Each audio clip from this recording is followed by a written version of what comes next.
As many of you know, I have bet the Celtics on the over for the season. So I am, I guess you would say, in a fashion, rooting for them, pulling for them. Mm-hmm.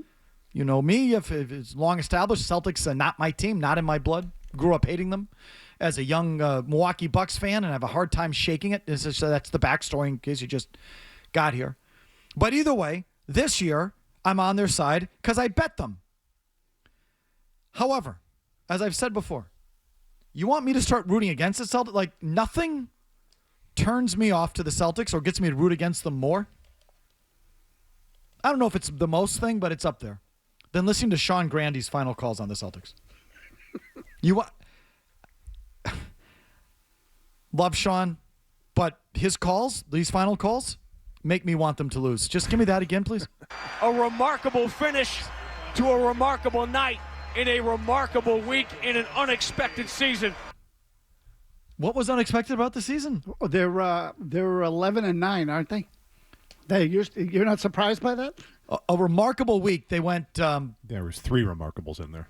So was it? Did they win? They won 2 out of 3. They snapped the Pistons' winning streak. It was a big win. Yep. They beat Orlando. They've had good wins. And then they lost to Minnesota in there. Okay, but it's been a good week. A remarkable finish. Okay, to so a hold on. remarkable night. That was a remarkable finish. Was it a remarkable night? The Cavs are the 7th seed at 12-9. Yes. They've been one of the bigger disappointments in the league thus far. Were the Celtics at home or in Cleveland? I can't They were remember. in Cleveland. Okay. Well, remarkable for Peyton Pritchard, don't you know? Well, you didn't even mention Pritchard there. But I think that's what he meant. Okay, a remarkable finish to a remarkable night. In a remarkable week. In a remarkable week. In an unexpected season.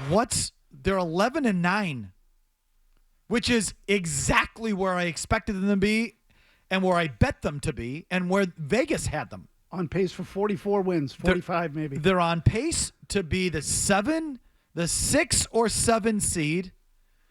They're on pace to get out of the play-in and to win their share of Eastern Conference games and be above that play-in line when Tatum comes back, which is exactly what the chalk, I say everyone, the consensus had them. So what's remarkable about any of that other than perhaps the little twerp going for 42? Nothing. I will say, so that loss, going into this stretch after they lose to Brooklyn and kind of got embarrassed that Friday night, looking at that schedule, I was like, well, they're going to lose most of these games. They haven't. I didn't expect them to beat Detroit or even the Cavs. So I'm not as smart as you to predict individual games, but I find nothing remarkable or unusual or unpredictable about the fact that they're competing with these Eastern Conference teams. The Eastern Conference blows. And the Pistons were obviously on a terrific run, and that was a great win. I'm not taking that away from you. But if we went into the season and I said to you, right around Thanksgiving, you'd beat the Pistons at home. Oh, you'd say yeah, you would. Yeah. I don't expect the Detroit, I think, to be as good as they've been. I mean, would I expect the Celtics to be in first place? No. Would I expect them to be on pace for 60 wins? No. But I expected them to be on pace for 40-plus wins, 40 to 45 wins, and to be the 6th seed in the Eastern Conference. Right now, they are 1 game out of the 6th seed in the Eastern Conference. And let me tell you, they haven't even played that well. They haven't even played that well, I should say. They've left, 3, maybe 4 games, bunnies, layups on the floor. I would agree. Losing at home to Utah, losing at home to Brooklyn. Blowing it to the Sixers. There's 1 or 2 more I could give you. They could easily, if they didn't play such stupid basketball half the time, have 1 or 2 more wins and be firmly above that play-in line. There is nothing remarkable about this. This is what they should be doing. A remarkable finish to a remarkable night in a remarkable week in an unexpected season. I just shouldn't listen to Grandy's final calls. It's a lot of adjectives. I can't. Nothing will get me to root against you more than listening to Grandy call the end of these Celtics victories. Just turns me right off, man. With good reason. Really, again, they're 11-9, which to me is they should be a little over 500. I mean, I'm not saying really anything different. Vegas had them at 41.5. They're on pace for 44. I think that their baseline expectation should be the 6th seed in the Eastern Conference. They're a game out of the 6th seed in the Eastern Conference. And I mean, just to add one more time, they haven't even played that well. So you should expect this team to remain an Eastern Conference playoff middler. Yeah, they should be. Given the competition and given the fact that Jaylen Brown is good. I get a kick out of listening to Gaspar. I was listening a little bit on the weekend as well. Just continue to try and defend Jaylen Brown for, I guess, him underachieving this year. I don't even think Brown's underachieved. I think this is exactly what you should expect and what they're kind of already fulfilling, which is Jaylen Brown as a number one by the dint of him being a number one in the NBA with an average roster in an average Eastern Conference, has him in the middle of the Eastern Conference playoffs. That's what they are. That's what they should be. And you shouldn't expect anything less. And just being here is no sort of miracle.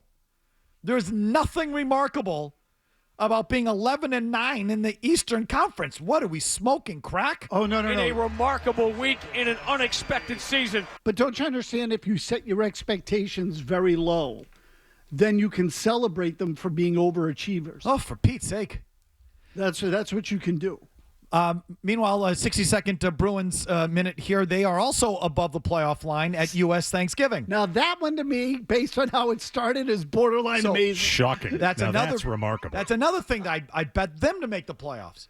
Because I, like the rest of you, should never accept our teams here completely sucking. There's too much interest. You spend too much money. They have too much money. By and large, the teams are too smart, or they should be smart enough to not completely suck. And I'm allowed for, you're allowed to have an outlier, or, every generation, do you just have to go to the bottom of the league? Fine. I'll grudgingly allow for that, I guess. But from a year in, year out basis, the expectation should be for them to be no worse than playoff average at the bottom of the playoff structure. And so the Bruins should be there too. That's how I went into the year. Then 2 weeks in, I'm like, oh my God, this is terrifying. I think we all felt that way. And so if you want to, when did you ask me what I expected from the Bruins? Going into the year, I expected them to be a low playoff team. 2 weeks in, I expected them to be in the lottery. But they're back to being a low playoff team. They are in the playoffs if they began tonight based on points percentage, because they have games in hand. They're actually outside. They're below the line. But either way, they're sniffing that line. So that's exactly where I expect them to be a game or two above it or a game or two below it, and they should be no worse than that. I don't care about the injuries. I don't care about anything else. That's what they should be. So if they're going to be better, and they are, then, can we get greedy? Can I start bitching about stuff about them? Yes, please. I think you mentioned this like 2 weeks ago, Mazz. Their backup goalie blows. Corpusalo stinks. He's horrendous. He's horrendous.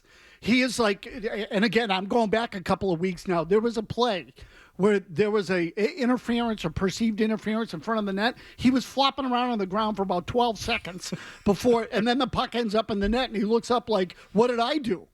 He's horrible. He blows. And meanwhile, they got to get rid of him. Meanwhile, Swayman's coming on to the point where not just is he lifting the Bruins, the hockey team I really care about this year more than any other, USA Hockey, he has played himself right into the lead or the favorite to be the starting goalie for Team USA. Hellebuck's hurt, who I've grown to really hate anyway. And other than that, is it Ottinger? Who else is in the running there? I think that's it. It's those three guys. And he's vastly out. Ottinger's having a really bad year. So right now, Team USA, Canada, you got numbnuts there in net for Team USA. How do I feel about that? Can I make a prediction? Yes. With Team USA, I bet you he plays his ass off. Yeah, maybe. He was good in that tournament during the offseason, right? Didn't they have an international? They won the world championship. Yeah. Okay, playing 17-year-olds or something. Okay, they're but playing he played well. Plumbers from Uzbekistan. Yeah, goat farmers. Goat farmers from Prague, exactly. Yes. Yeah, I don't care. I'm telling you, he'll be good in that tournament. Watch, and then we'll all say, "Why can't he play like that here?"